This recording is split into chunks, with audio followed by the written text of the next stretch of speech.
Hello Internet and welcome back to another video on the EJ Black YouTube channel. That's the one you're on right now. If you look below you can see my channel name. Today we're going to be talking about a TikTok creator called Garrett. He makes religious and political content, but I don't necessarily think that he always understands what he's saying, or he always uses proper nuance when he's talking about these topics that require a lot of nuance. So a YouTuber called Saji Sharma made a video about him earlier today, and I saw it and I thought there were some pieces of information that Saji kind of left out or didn't really touch on as much as I would have liked. So that's why I'm making a video that no one will see. Now, before I talk specifically about his content, I want to say that when you're talking about scientific topics like evolution, you don't have to understand everything, especially if you're not a scientist yourself, right? It's not made to be easy for your mind to understand. It's not made with any intention at all. It doesn't have to make sense to us, it just happens, right? So I guess while it makes sense that he might not understand these topics fully, I would urge him to understand the more basic stuff before he talks about it. So for example, if he were to say something crazy, something silly, like monkeys evolved into humans and monkeys are still around now, but so are humans, so how does that make any sense? That would be something that I would say maybe you should study a bit more before you make TikTok videos. Do you believe in evolution? I do. You believe we came from monkeys? Mm-hmm. Then how come there's still monkeys and there's humans? There's nothing in between. So this clip is actually an easier one to explain. The reason that there's still monkeys and still humans and there's no creatures in between is because there actually were creatures in between, right? And also, we didn't necessarily come from monkeys. We just share a common ancestor with monkeys, right? The actual creature that was around then doesn't exist anymore. That's very rare to see in evolution, where the original creature still exists and also subsets of the creature that evolved from it still exist. So what we're actually saying is that a common ancestor of us and other great apes was around at some point, and then a bunch of smaller subcategories kind of split off. One of them was the lineage that eventually came to Homo sapiens, but it doesn't mean that that was like the end goal and there's no intermittent species. Neanderthals were an intermittent species, and you might not believe that Neanderthals are real because I know that a common creationist talking point is that the fossil record isn't accurate, which I don't really think is true. But the reason I bring up Neanderthals specifically is because they're not actually an ancestor of us. They share a common ancestor with us, but we can't actually follow our lineage back and find a point where they were Neanderthals. It wasn't Neanderthals to Homo sapiens, they just existed at the same time. They were another intermittent species. And do you know what happened to those intermittent species? It's very hard for two highly intelligent intermittent species to survive at the same time, so one of them will probably win. And the Homo sapiens managed to beat the Neanderthals. The Neanderthals didn't do much exploring, and that's something that the Homo sapiens easily beat them out on. We also had slightly larger brain sizes and things of that nature. So basically, the reason that we don't see any creatures that are like closer to humans than monkeys that are still alive now is because it's hard for them to survive at the same time. But also because there's so much variation in evolution, we can see other creatures that are very close to us. And just because one is closer than the other, you can't point and say, well, there needs to be one closer than this. Because let's say Neanderthals were still around, you could go ahead and say, well, why isn't there one closer to Homo sapiens than Neanderthals that are still around right now? You could keep moving the goalposts if that's your final goal. Survival of the fittest. If you don't evolve. Wait, what? Is that some like term they use nowadays in college? The point of this video isn't necessarily to say this guy is wrong, right? There are so many people around who are wrong who I could talk about. It's more about the fact that he's exceptionally confident and yet he doesn't understand the arguments we're putting forward. I don't care if you don't agree with the arguments, I just want you to understand them. When you say survival of the fittest, is that something they teach in college nowadays? They teach that in high school, and not just nowadays. That idea has been around for hundreds of years. The idea stems from Darwinian evolution, which isn't 100% accurate, but that's where that term comes from, and it's been around for centuries. So the fact that you're not willing to even use that term, not even willing to engage with it properly, means you're obviously not going to understand our argument because you don't want to understand the basics of it. I see it so often. People start feeling lost in life. They don't know why they're even put on this earth. And here's why. It's because you don't actually believe in God. And before you say God's not real, all these things, how are you so convinced that God isn't real when you've never given him a try? Very often this guy says, how do you know God's not real if you've never given him a try? The interesting thing about that is, most people who talk about atheism, people who have a platform where they actually talk about atheism, most likely have been Christian in the past. Most of them have been. The people who you go up to on the streets won't have arguments prepared, and so they're not necessarily thinking about why they're an atheist all the time. But the people who do normally talk about it, who do have proper arguments prepared, they're the kind of people who probably have been Christian before, such as myself. I was a Christian for the majority of my childhood, as I was growing up as a teenager. And somewhere in my teenage years, I decided to really think about the claim instead of just accepting it as it is. And that's when most people start to become an atheist. Now, I should say I'm an agnostic atheist, meaning that I have basically no idea if God is real. But I'm not going to sit there and say that because I don't know if God is real, because I've got no proof proving he's real and no proof proving he's not real, I'm not going to say that he is real or he isn't real. I'm going to sit here and say, as an agnostic, I have no idea if he's real or not. I think it's a little bit silly to say that he is definitely real, because that is something that you say, because the way you talk about it makes me think that you've defined God as existing. You say, well, we are here now, and God is our creator, therefore God existed. But you're defining God as our creator, and since we exist, obviously God has to exist. And in a way, that's kind of putting the cart before the horse. It's making the definition of God necessarily existent, which is something that you cannot refute because it definitionally exists. But I can say that about many things. I can say, this phone by definition has always existed. And you can say, no, 2 million years ago, this phone didn't exist. But I can say, but I defined it as necessarily existing at all times in history. Therefore, when you say that this phone didn't exist at one point, well, that's just not true because I defined it that way. So you're going against the basic definition of this phone. That's kind of how I feel like you're defining God. And so I feel like most of what you do when you debate evolution is you're not actually trying to prove creationism. You're just trying to discredit evolution. It's an inherently reactionary idea, right? You're not actually making claims, you're just trying to disprove other people's claims. I think it's a wrong way of going about deciding if God is real or not. I don't think that's a very accurate way of finding the truth of the claim. If you look at politics, all the conservatives, they're quote unquote racist, sexist, all these things. But like the person that created abortion was literally a white female. And she was liberal, by the way. This is one of the first points where I'm actively disappointed with this guy. Do you really think that just because a white person invented abortion, that means it's inherently bad? We're not saying that any demographic is inherently bad. There's something that you assume about leftist ideology, but it's not true in any way, right? We're not saying that every single white person is bad. Obviously, how many leftists are white people? You can just do research. So obviously, when you bring that up, you're trying to get a gotcha moment, but because you don't actually understand the ideology that underpins all of our logic, you don't actually make a point that's substantial in any way. Always wear a condom or just go on birth control, right? It's true, but they don't always work. Condoms don't always work? Yes, they don't always work. They're not. I would say 98% of the time they work. Let's say that your numbers are right. I'm not willing to look up the statistics, but let's just say that it works for 98% of people, and for the other 2%, they never work.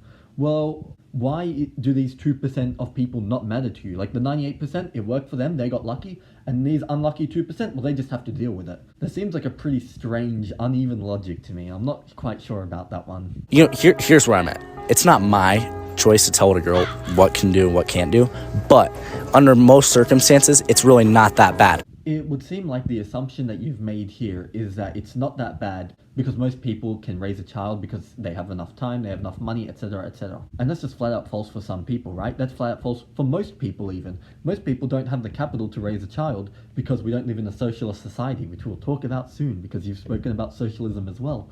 But most people just don't have the time, money, and resources to take care of a child at any point in their life, right? They might gain that eventually, which is why people normally don't have children when they're 16. But at most points in time, at most points in most people's lives, they will not be able to raise a child. And so that logic, I don't really think holds up. All right, do you believe in socialism? Yeah, Really, why? because socialism provides the basis, which allows everyone to live fairly before adding on to that. You do understand, like, the fair thing, like, no one lives fairly, it's just everybody's equally broke. This is unfortunately a point where I have to say again that he doesn't really understand the arguments that people are making, and it's really devastating because this is basically propaganda what he's saying here. This just means he's bored into the propaganda that in a socialist society everyone is equally broke. That's not what socialism means. You're close to communism, but not many people I know nowadays support communism, and I don't support communism at all. If someone were to come up to me saying that they're a communist, I would probably have a debate with them, just like I'm having a debate with you right now. But I think that socialism is a different story. The most socialist ideologies state that most people should get like a basic income or basic housing or basic healthcare, something like that. And then anything that they earn on top of that, they can still have, right? So later on in this clip, he goes to describe how someone owning a convenience store and someone working at a convenience store would get paid the same amount. That is not what socialism is. Socialism would just mean the person who's working at the store would get paid enough to live on. And the person who owns a convenience store would still be making money in this case, right? It's not saying that we're going to bring everyone down to an equal level. It's saying we're going to move the gap closer without making it equal. It's not saying that every single person will earn the same amount of money. It's saying that instead of the gap being, 200 billion for Elon Musk and $200 for the average person or whatever the average person has, it's going to move it a little bit closer, right? What you're describing is more like a communist ideology than a socialist ideology. Because a socialist ideology doesn't state that everyone earns the same amount. It just states that basically everyone should be alive. And I think it's something that most people agree with. I think that even you would agree with this logic. I think you just don't like the label socialism. Because most people in other countries that aren't America are a fan of healthcare and things like that. I'm just not too sure what you have against it, because it sounds very logical to me. If you can afford to keep everyone alive, that's good. Anyone can earn more than that, that's fine. But to keep everyone alive should be a bare minimum. And if you live in a place where you have enough capital to keep everyone alive, why would you not? There are countries that can't do that at the moment, which is really unfortunate, and hopefully that gets better in the future. But if you're in a place where it can happen, why wouldn't you want that to happen? It's pretty upsetting to hear that you don't think that some people have a right to life, which is why I think that you might actually agree with most socialist ideologies, but you just don't like the word socialism because it's associated with communism, which is something that you and most people, including myself, disagree with. Running away? Why? Wait, why? Are you scared? I also think this part is a little ironic, and it ties into what Saji was saying and what I'm saying right now, which is you can't go up to random people in the public, expect them to have well-formulated arguments, and expect them to want to talk to you the whole time, because that's not their job, right? I'm leaving to work in a few hours, and if you caught me while I was going to work and you tried to have an argument with me, I'm out. Even though I can make a decently well-formulated argument right now in the comfort of my home when I have time, that it doesn't always hold, that it doesn't always apply. And so it's not that they're wrong because they're walking away. It's because you're bothering people in the street who don't normally argue, who don't really care about discussing it right now. 2 years ago, Trump or Biden? Biden? Why? Biden. Why? Because Trump was just messing things up, See, man. no one actually voted for Biden because he was good. They just wanted Trump out. Would you agree? Absolutely, yeah. See, but that's a problem. What's that gotten us? See the prices of these things? $10 for candy canes. Let's do a little thought experiment, right? You've got candidate A, who is neutral, and candidate B, who is negative. Candidate A doesn't do anything in their whole term. Candidate B does bad things during their term. Wouldn't you vote for candidate A? Now you might say, well, that analogy doesn't apply in this scenario because you're saying that Biden has done bad things. But what you said at the start, people only voted for Biden because they didn't like Trump, that logic does make sense. Voting for a neutral candidate is better than voting for a bad candidate. But now let's focus on the second point. You're saying Biden actually did do bad things because of inflation, basically. And to that I would say, we would have to compare. If we live in a two-party system, which you do in America, that means you have to pick between two candidates. Now let's say we can quantify the amount of bad things they do. So one has minus 10 bad points, and one has minus 50 bad points. Most people would go for the minus 10 bad points, because even though it leads to worse things, it might lead to even worse things if you go for the minus 50. There's another TikTok which it brings this kind of argument style up again. Republican or Democratic? Neither. Why is that? You're what? Progressive. Why is that? Because both parties are awful. I would agree with you on that. well, if it came down to it, who would you vote for? Liberal or Mostly Democrat, but why though? because they align with my values more than Republicans mostly do. What have they done to affect your day-to-day life in a good way? And the logic he's displaying here falls into the exact same pitfalls that they did earlier, which is, well, you can't say what have they done that's good if the other party is bad. The Democrats might not have affected your life in a positive way, they might have even affected your life in a negative way, but these people are saying the Republicans would affect their life negatively even more. And that's why most of them vote for it. But for some reason, when you're arguing, when you're doing these quick debates, it's probably just because of the time constraints of a 1-minute debate, to be honest. You don't really get that nuance in. You don't really actually get to fully explore that idea. You just say, well, they're saying the Democrats are bad and they're still voting for them, which is pretty silly.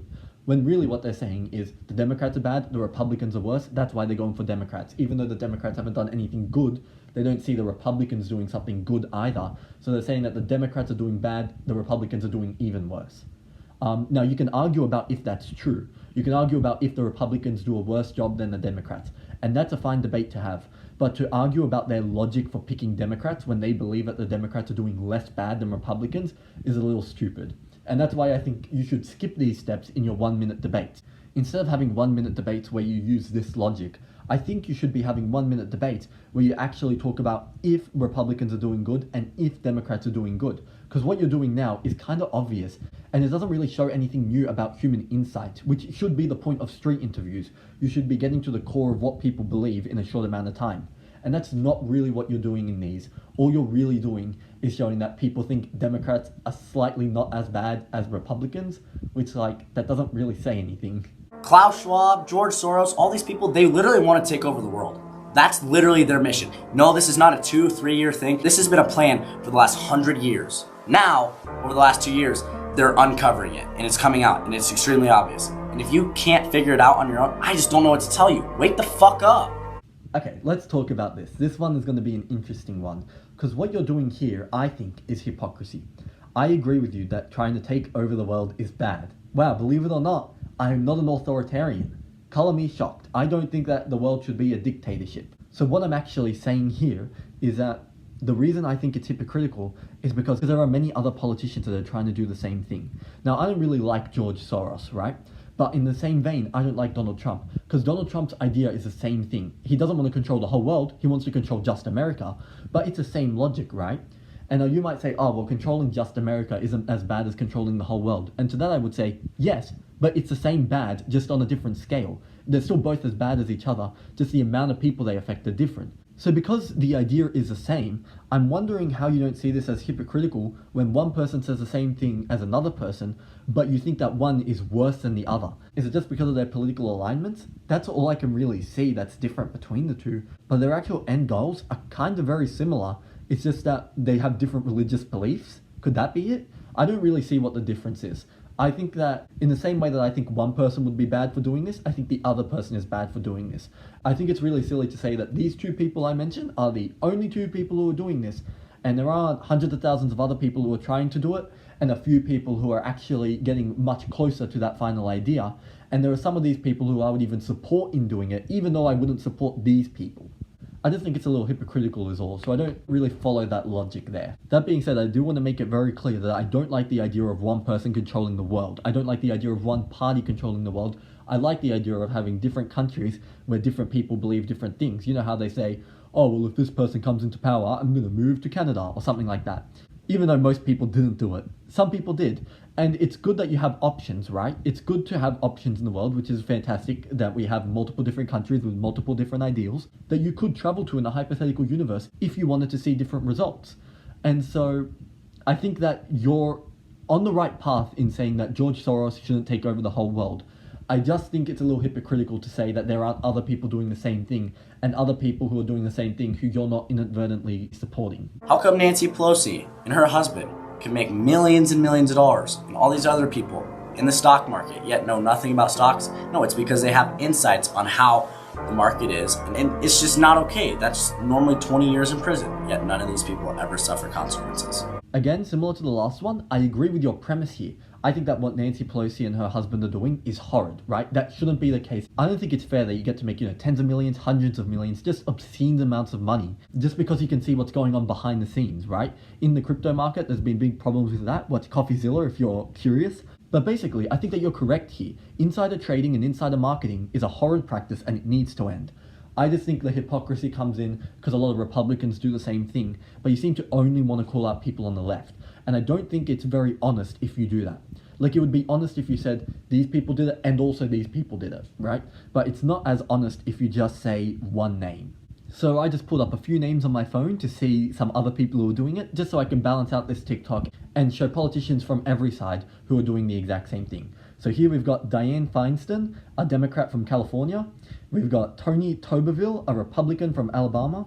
We've got Roger Marshall, a Republican from Kansas. We've got John Hickenlooper, a Democrat from Colorado. Rand Paul, a Republican from Kentucky. I've actually heard of that guy and I didn't even live in America. Rick Scott, a Republican from Florida. Tom Carper, a Democrat from Delaware. This list is 75 names long. I'll link it in the description as well. But basically what I'm saying is we've got people on both sides of a political aisle who are kind of playing the same game, and I think that we need to call all of them out, not just two people. That being said, I do think that this kind of video that you're making is much better than the other videos you're making. And I think if you were to call out specific people who have platforms, that would be much better than arguing with people on the streets. Now, you might not agree with this, but what you're doing when you're calling out people with power, you're making it more well-known and more equal. You're creating a more equal playing field, which some might say is unintentionally a little bit socialist, which is why I think that you might agree with socialist ideology and you just don't like the name, right? It's not inherently socialist to say that insider trading is bad, but I need to see your logic behind it, because it is kind of, in a way, trying to equal out the playing field so no one has any extra knowledge than anyone else, which is kind of like socialist ideology. Anyway, it's not inherently socialist. I just wanted to bring that up because I thought it was interesting and I thought it showed more about your thinking process, which is what I think is very important to show in your videos. I think you can learn a lot about a person, you can learn a lot about politics, and you can learn a lot about religion by doing all this kind of stuff. But in any case, we're closing in on the end of this video. It's been a fun time. If you're still here in the video, I want to talk about a YouTube channel I've been watching, who I will also link in the description, called Combo Class. They're a mathematics channel. They have more subscribers than me, so they don't really need a shout out. But if you're someone who's very interested in these highly advanced mathematical concepts and you like them being explained in like a fun, chaotic way, you'll probably really enjoy this channel. I'm kicking myself that I didn't find it earlier because I love the kind of stuff he talks about. He seems to have started his Combo Class series only a few months ago, but he's already got 17,000 subscribers on his main channel and 60,000 on his shorts channel. So he's doing pretty well for himself, and I think he definitely deserves it. I think he's one of the better math channels on the internet right now, and I think the way he explains it is very engaging. So if you like YouTube videos, you should watch the ones he makes. Anyway, I think that's all I wanted to say. While I don't agree with all the logic that we've seen during these TikToks, I think that it's at least interesting to see someone else's perspective and think about. And there are some things he said that did disappoint me a little, but some of them I think are actually interesting and could actually have proper debates embedded in them. Like the religion debate has been going on forever. Alex O'Connor / Cosmic Skeptic has been doing great videos recently about them, great debates and great podcasts. I shouldn't even say recently. He's been doing them for years. It's just his last 3 years. He's been on a fire streak, if you will.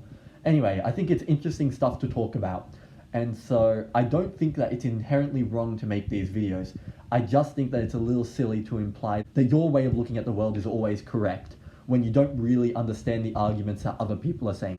You don't understand how they define socialism, you don't understand how they define evolution, stuff like that. Anyway, I should stop rambling. I should finish the video. So goodbye, internet.